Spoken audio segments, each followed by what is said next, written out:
Sahabat Pijar TV, terima kasih sudah klik video YouTube ini. Kiranya kebenaran firman yang saudara dapatkan menerangi kehidupan saudara. Dan untuk mudah menyaksikan video-video lainnya dan mendapatkan update dengan cepat, gimana caranya? Klik subscribe-nya. Jangan lupa berkat Tuhan jangan disimpan sendiri. Klik tombol share di bawah dan dibagikan video ini ke banyak orang sebanyak-banyaknya yang saudara kenal. Salam terang bagi Indonesia.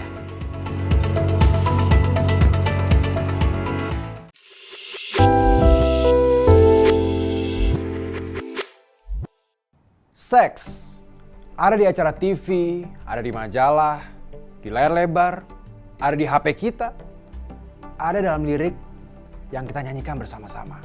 Dan skandal selebriti terbaru. Banyak merek menggunakannya untuk menjual deodoran, pakaian, mobil, minuman. Sejak revolusi seks yang terjadi pada tahun 60-an, setiap generasi baru mencoba untuk mengalahkan generasi sebelumnya.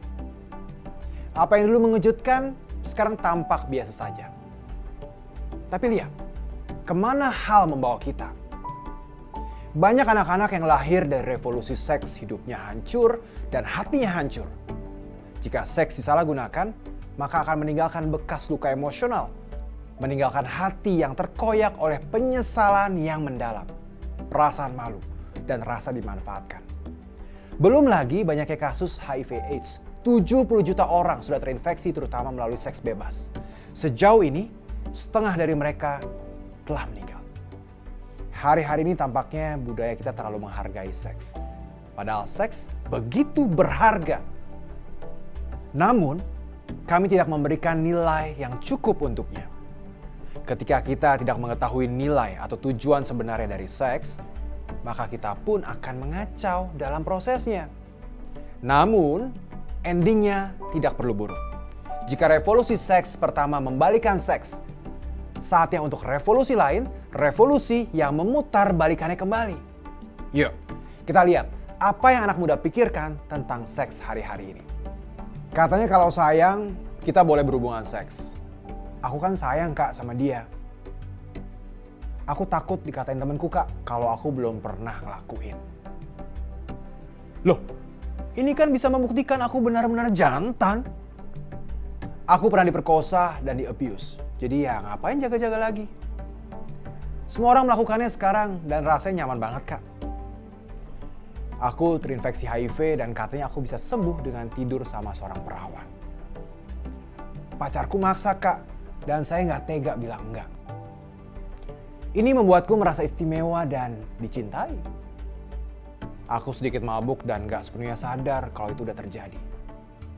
Dia bilang akan ninggalin aku kak kalau aku gak mau. Ya mau gimana lagi? Aku penasaran aja kak. Kalau hamil, ya tinggal aborsi. Lihatlah semua jawaban-jawaban yang salah itu. Semua jawaban tadi sama sekali gak nyambung dengan alasan Tuhan menciptakan seks. Jawaban mereka hanyalah respon dari tekanan dan kebohongan yang diciptakan si iblis. Tahukah kamu bahwa pencipta kita ingin kita melihat seks sebagai sesuatu hal yang sangat indah?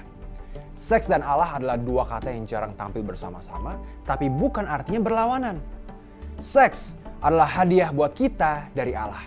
Dan sebagai perancangnya, mari dengar bagaimana seharusnya kita menikmati seks. Versi Allah.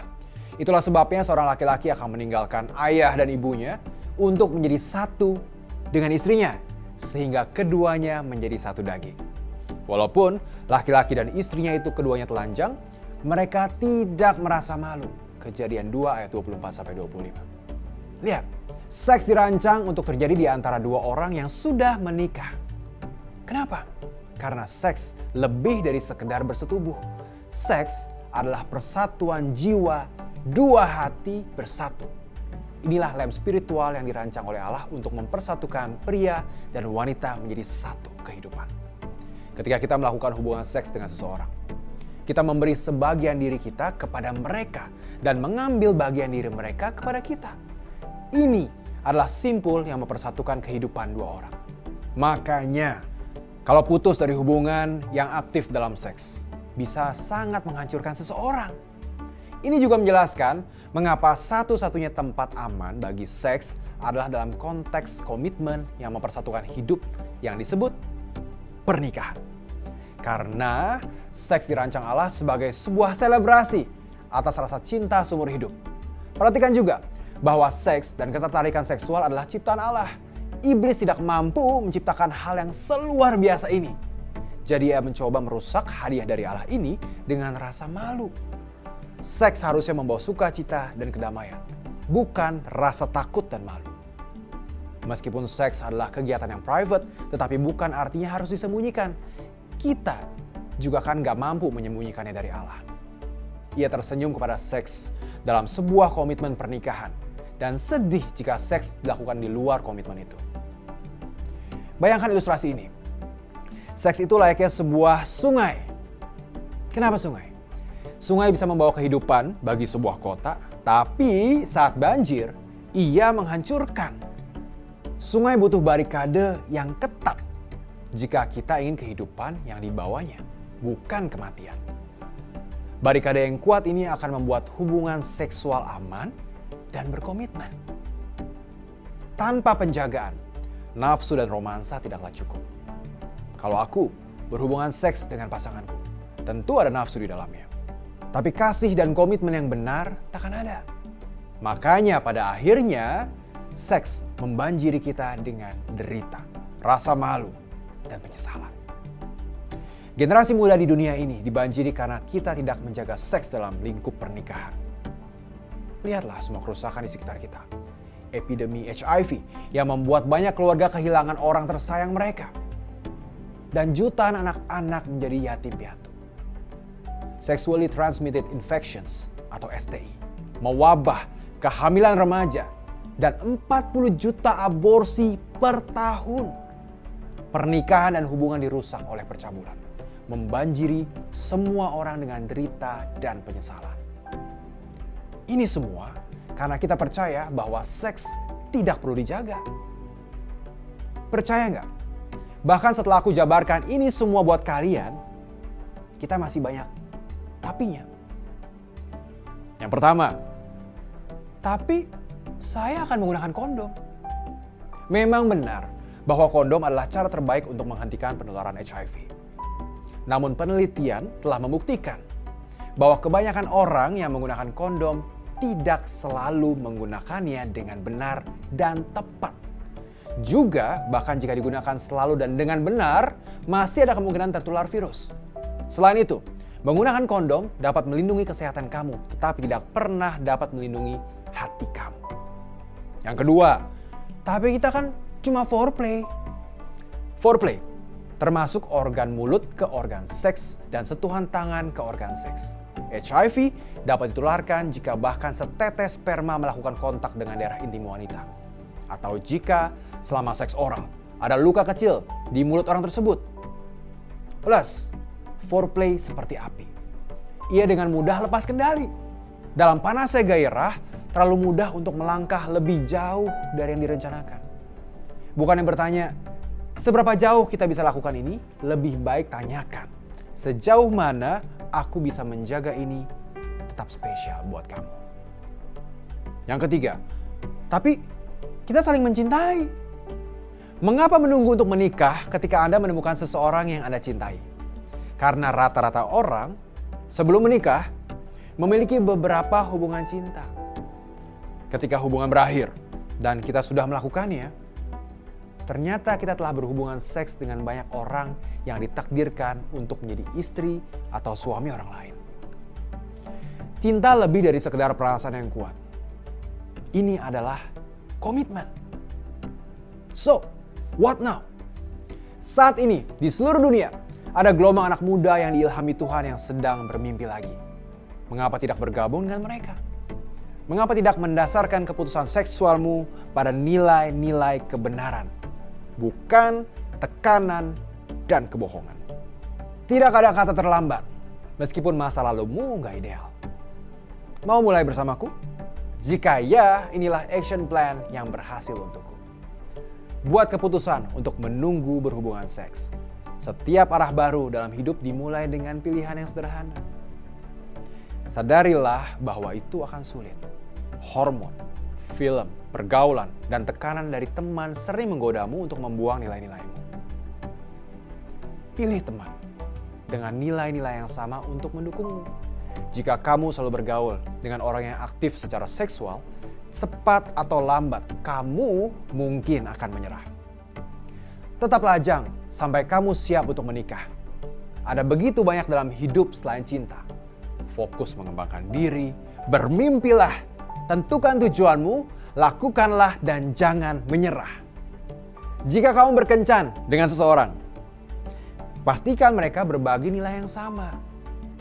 Bicaralah dengan berani tentang rencanamu untuk menjaga seks sebelum menikah. Jika seseorang menekanmu secara seksual, katakan, "Loh, kamu gak menghormati prinsipku dan tubuhku. Kayaknya aku gak akan lanjutkan deh hubungan ini." Banyak orang berhubungan seks saat mabuk. Jadi jauhi alkohol, jauhi narkoba. Ayolah, kamu lebih baik dari ini. Jika kamu jatuh, berdirilah lagi dan lagi. Semakin kamu jatuh, semakin sulit untuk berdiri lagi. Tapi jangan menyerah. Belajar dari kesalahanmu. Minta ampun kepada Tuhan dan kekuatan untuk berdiri kokoh. Bicaralah dengan seseorang yang kamu percayai dan hormati tentang tantangan apapun yang kamu hadapi. Jika kamu pernah berhubungan seks bebas sebelumnya, lakukan tes HIV. Dan jika kamu positif HIV, percayalah dengan mengetahui kondisimu, kamu bisa hidup lebih lama dan mencegah menyakiti orang lain. Jika kamu positif, hiduplah secara positif. Jika kamu pernah dilecehkan atau diperkosa, sadarilah keperawanan kamu tidak diambil darimu.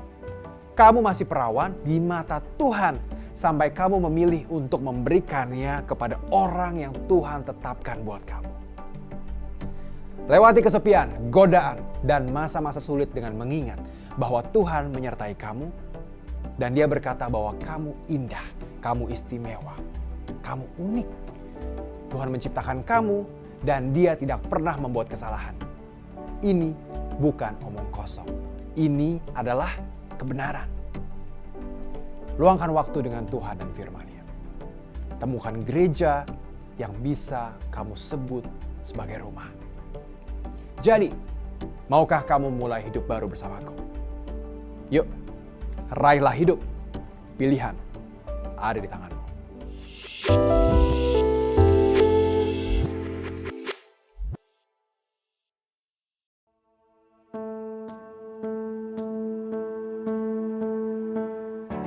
Saudara baru saja menyaksikan video yang dapat membantu terjadinya perubahan besar dalam kehidupanmu.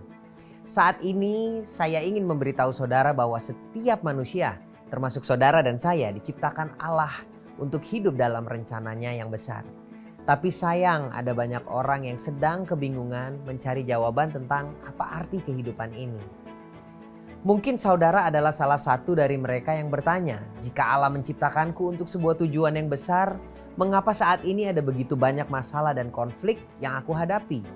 Bahkan mungkin saat ini saudara sedang merasa marah dan putus asa karena semakin saudara mencoba untuk mencari jawaban sendiri, semuanya semakin terlihat buntu, sepertinya tidak ada pertolongan. Saudara, belenggu keputusasaan, beban yang berat, dan hati yang duka ini semua terjadi karena belenggu dosa dalam hidup kita yang menjauhkan hubungan kita dengan Tuhan, sumber kasih dan pengharapan. Sehingga kita merasa hidup kita kosong dan tidak bermakna dan apapun yang kita lakukan tidak bisa melepaskan belenggu dosa ini. Tetapi syukurlah ada kabar baik yang begitu indah. Karena kasih Tuhan Yesus Kristus rela mati di atas kayu salib untuk saudara dan saya. Ia rela menanggung semua keputusasaan, kesedihan, dan hukuman dosa yang seharusnya ditimpakan kepada kita karena dosa yang membelenggu kita. Sehingga kita bisa kembali menjalin hidup sesuai rencananya yang indah bagi kita. Apa yang perlu kita lakukan untuk mengalami ini? Kita hanya perlu menerima Yesus secara pribadi sebagai Tuhan dan Juru Selamat yang bertahta dalam kehidupan kita. Saya telah mengambil keputusan tersebut, maka kini saya bisa hidup dalam tujuan yang Tuhan sudah rancang dengan indah untuk saya. Bagaimana dengan saudara? Kalau saudara masih ragu, masih ingin bercerita, bertanya, dan ingin didoakan secara pribadi, kami bisa membantu saudara untuk mengenal Yesus lebih lagi. Saudara dapat menghubungi tim Pijar TV melalui WhatsApp di nomor 0813 8700 7055. Saya sungguh berharap saudara mengambil keputusan yang indah ini, sehingga hari ini juga saudara bisa berlari bersama dengan saya untuk menggapai tujuan hidup yang Allah sudah rancang bagi setiap kita.